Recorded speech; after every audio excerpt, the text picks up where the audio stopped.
Bila orang Islam ditindas di Mekah, lalu Nabi SAW memaklumkan kepada sahabat-sahabatnya yang lemah, di sana ada sebuah negeri yang rajanya baik, negeri Habasyah, yang menganut Kristian Ortodok.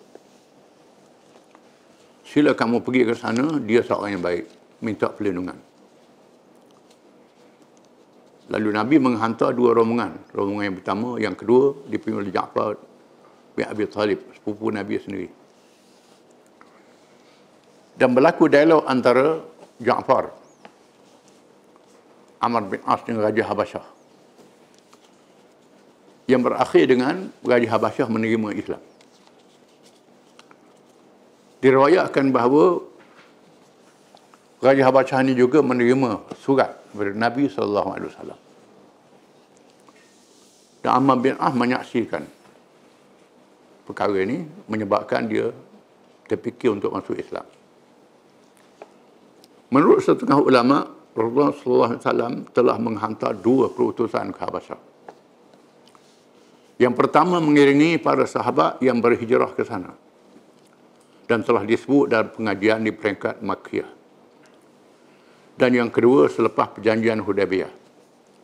Dan terdapat kekhilafan bagi meletakkan nas kedua-dua surat itu pada tempatnya. Mudah-mudahan yang menasabah ialah surat yang disebut oleh Al-Syekh Al-Mubarakfuri. Diambil dari riwayat Al-Baihaqi dari Ibnu Ishaq dalam kitabnya. Syekh Al-Mubarakfuri ini ialah penulis kitab Sirah Nabawiyah yang menjadi johan dalam pertandingan kitab Sirah Nabawiyah ketika kemunculan abad ke-15 Hijrah di anjur peringkat antarabangsa. Dan dia ni seorang ulama daripada India, bukan orang Arab. Yang menarik, yang menang dalam pertandingan ini ialah seorang ulama bukan Arab, iaitu orang India, Ar-Rahiqul Maktum. Al-Maktum, nama kitab sirah dia, dan jadi johan di samping puluh-puluh buku yang tulis oleh orang lain. Di mana dia anggap tulisannya agak tersusun dengan riwayat dan lain-lain lagi. Dia sebut dalam kitab Syekh Mubarakfuri ini surat yang ditujukan oleh Nabi SAW beraja Habasyah. Bunyi suratnya, hadza kitabun min Muhammadin Nabi ila an-Najashi al-Asham azim al-Habasyah. Salamun ala man ittaba'a al-huda wa amana billahi wa rasulihi wa ashhadu an la ilaha illallah wahdahu la syarika lah. Lam yattakhidh sahibatan wala walada. Wa anna Muhammadan abduhu wa rasuluh. Wa ad'uka bidi'ayati al-Islam. Fa inni ana rasuluhu fa aslim taslam. Ya ahlal kitab, ta'alau ila kalimatin sawa'in bainana wa bainakum alla na'budu illa Allah wa la nusyrika bihi syai'a wa la yattakhidha ba'duna ba'dan arbaban min dunillah. Fa in tawallaw faqulu ashhadu bi anna muslimun. Fa in abaita fa in 'alaika isman nasara min qaumik. Itu tulisan yang ditulis dalam surat itu. Mengikut satu riwayat yang lain, bila surat ditulis, sebenarnya Nabi mengarahkan dia hantar surat pada raja-raja. Bila surat ditulis, seorang sahabat mengatakan, wahai Rasulullah, raja-raja ni dia tak terima surat kalau tak ada khatam, tak ada cop, rubber stamp, cop. Sekarang ni letterhead lah. Itu urusan pentadbiran di masa itu, yang diamal oleh masyarakat antarabangsa. Nabi kata buat, lalu dibuat khatam, dibuat cop, ditulis Muhammad Rasulullah. Allah di atas, Rasul Muhammad. Penyusunannya Muhammad Rasulullah dibaca berbawah ke atas. Khatam itu. Dibuat khatam. Itu termasuk perkara yang bukan Islam, yang diiktiraf oleh orang Islam. Makna surat itu ialah, inilah surat dari Muhammad yang menjadi Nabi kepada Najasyi, pemerintah negeri Habasyah, Selamat sejahtera kepada sesiapa yang mengikut petunjuk dan beriman kepada Allah dan Rasul-Nya. Dan aku mengaku dan percaya bahawa tiada Tuhan yang disembah melainkan Allah yang Maha Esa, yang tiada sekutu baginya, yang tidak mengadakan isteri dan anak, dan bahawa Muhammad itu Rasulullah, hamba dan Rasul-Nya. Dan aku mengajakmu kepada ajakan Islam. Maka sesungguhnya aku adalah Rasulullah. Maka Islamlah nescaya kamu selamat. Wahai penganut agama yang mempunyai kitab, marilah kepada satu ajaran yang sama di antara kami dan kamu, iaitu bahawa kami tidak menyembah melainkan Allah sahaja, yang tiada Tuhan, yang tiada sekutu baginya. Dan janganlah mereka berpaling, tidak mahu beriman. Maka katakanlah jika mereka berpaling, saksikanlah bahawa kami adalah orang-orang Islam, menyerah diri kepada Allah. Maka jika kamu enggan, maka ke atasmu dosa orang-orang Nasrani dan kalangan rakyatmu. Itu bunyi surat Nabi. Surat yang sangat tegas, sangat nyata. Apabila surat Rasulullah SAW dibawa oleh Ammar bin Umayyah Ad-Damri, dan Najasyi menerima dengan tangannya. Dia terus meletakkan surat itu di atas kedua matanya dan turun dari singgasana dan duduk di atas lantai kerana menghormatinya dan menjadi Islam dengan rela hati dan menulis jawapan surat Rasulullah SAW sebagai seorang Islam.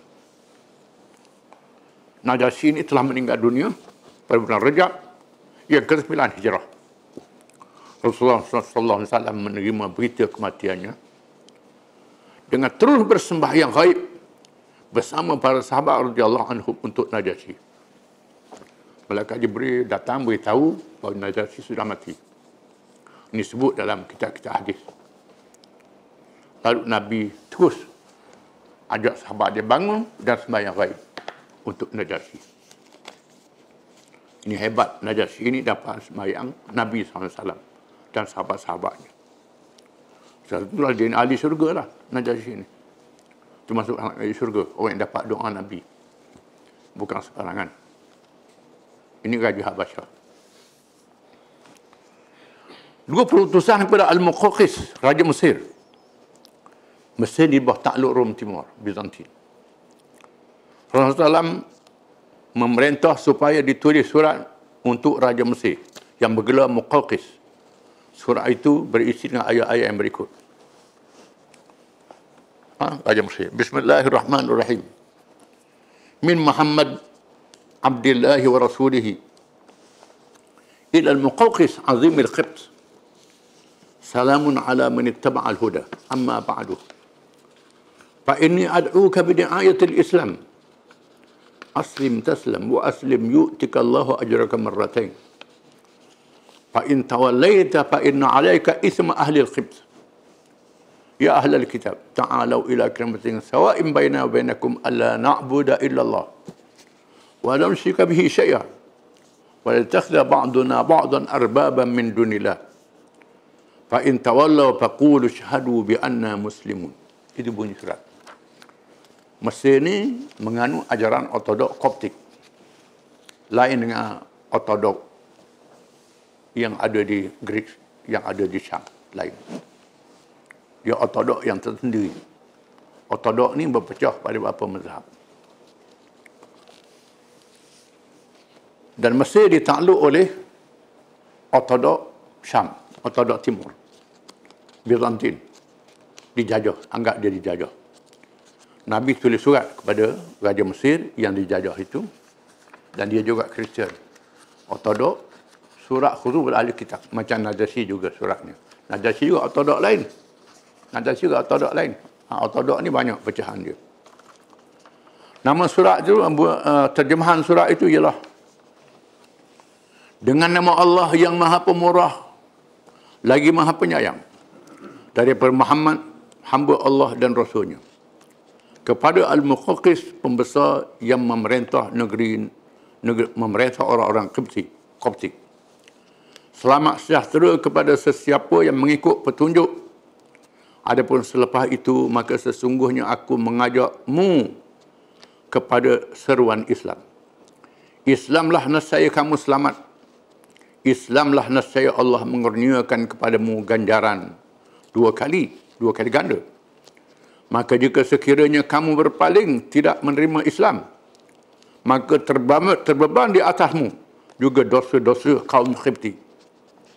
Wahai ahli kitab, marilah kepada satu kalimah yang sama sahaja di antara kami dan kamu, iaitu bahawa kita tidak boleh menyembah malaikat Allah sahaja, dan janganlah kita menyekutukan dengannya akan sesuatu yang lain, dan janganlah mengambil oleh setengah kalangan daripada kita akan setengah yang lain sebagai Tuhan-Tuhan bukannya Allah.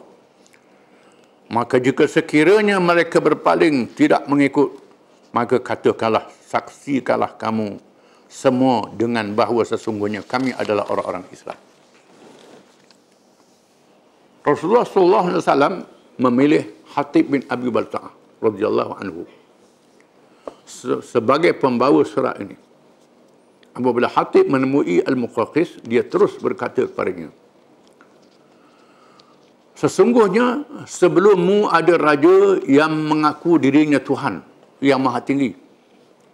Lalu Allah menghukumnya dengan dibinasakannya untuk menjadi pengajaran yang menakutkan untuk amaran berkenaan hari akhirat dan bencana dunia.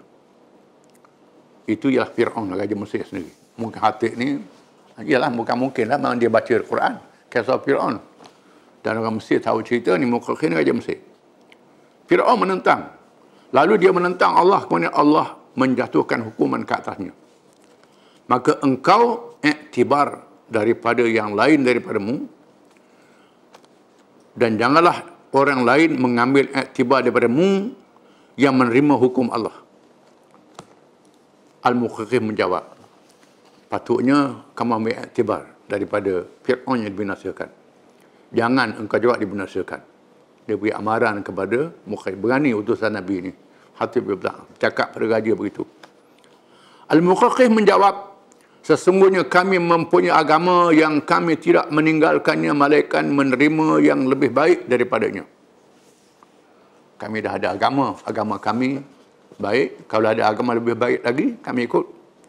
Hatib menjawab, kami mengajakmu kepada Islam yang disampaikan sempurnakan oleh Allah dan membatalkan yang lain. Sesungguhnya Nabi ini mengajak manusia kepada agama ini. Maka orang yang paling keras menentangnya ialah Quraisy, iaitu kaum Nabi sendiri. Yang paling bermusuh dengannya ialah orang-orang Yahudi, yang paling melawan Nabi, Yahudi dan Ahli Kitab. Yang paling akrab dengannya ialah orang-orang Nasrani, demi Tuhan yang umurku berada di dalam kekuasaannya. Tidak adalah berita yang disampaikan oleh Musa berkenaan Isa, melainkan berita yang disampaikan oleh Isa berkenaan Muhammad SAW. Dan tidak ada seruan kami mengajak kepada Al-Quran, melainkan seperti seruanmu kepada penganut ajaran Taurat supaya mengikut Injil. Maka setiap Nabi yang menemui kaumnya, maka mereka adalah umatnya. Maka adalah perkara yang benar menjadi kewajipan mereka mentaatinya. Maka engkau ialah di kalangan orang-orang yang dihubungi oleh Nabi ini. Kami tidaklah melarangmu daripada mengikut ajaran Isa Al-Masih, tetapi kami menyuruhmu dengannya, menyuruhmu ikut Isa. Isa suruh ikut Nabi Muhammad. Kata Hatib Raja Mesir. Al-Muqawqis menjawab, sesungguhnya aku telah melihat urusan yang dibawa oleh Nabi ini. Maka aku dapati dia tidaklah perkara yang ditinggalkan dan tidak melarang perkara yang digemari. Aku dapati dia bukannya ahli sihir, bukannya ahli nujum yang bohong, dan aku dapati dirinya tanda-tanda kenabian dengan meluarkan perkara-perkara yang tersembunyi dan mendedahkan bisikan, dan aku akan fikirkan, kata dia. Dia layan utusan Nabi dengan baik. Kita akan baca kisah lagi.